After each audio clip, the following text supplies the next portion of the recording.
करिए, आज से 8 वर्ष पहले उत्तर प्रदेश में कोई निवेश के लिए नहीं आना चाहता था। भय और दहशत का माहौल था, अराजकता की स्थिति थी, कोई सुरक्षित नहीं था, न बेटी सुरक्षित थी, न व्यापारी सुरक्षित था, न आम नागरिक सुरक्षित था। असुरक्षा के माहौल में निवेश नहीं हो सकता। उपद्रव के माहौल में बेहतर भविष्य के सपने को साकार नहीं किया जा सकता। उपद्रव और अराजकता के माहौल में भविष्य के सुनहरे सपने नहीं बुने जा सकते। अगर भविष्य के सुनहरे सपनों को बुनना है,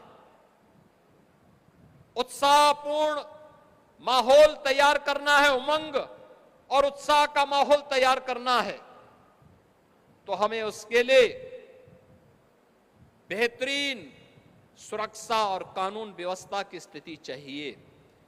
और उत्तर प्रदेश में पिछले 8 वर्ष के अंदर जो माहौल बेहतरीन सुरक्षा का, कानून व्यवस्था का प्राप्त हुआ, आज उसका परिणाम है कि हमें अब तक 45 लाख करोड़ रुपए के निवेश के प्रस्ताव प्राप्त हुए हैं। 45 लाख करोड़ में से 15 लाख करोड़ रुपए के निवेश के प्रस्तावों को हम लोगों ने जमीनी धरातल पर उतारने का काम किया है।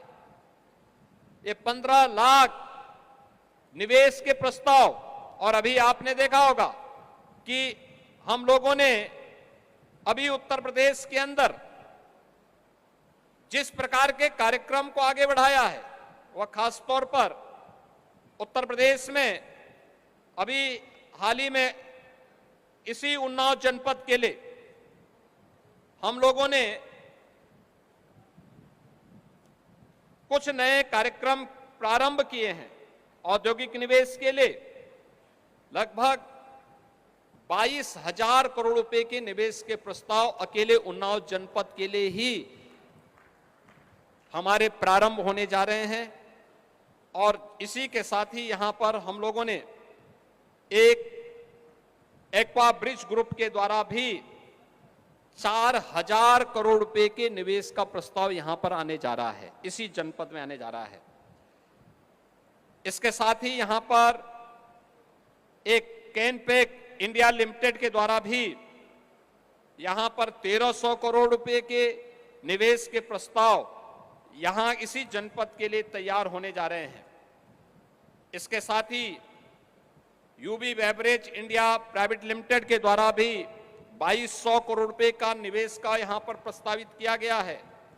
और ओम लॉजिस्टिक लिमिटेड के द्वारा भी 150 करोड़ रुपए के यहां पर निवेश के प्रस्ताव भी प्रारंभ किए गए हैं। अगर यहां पर निजी क्षेत्र का निवेश आ रहा है तो राज्य सरकार ने भी इसमें पीछे अपने आप को नहीं रखा है।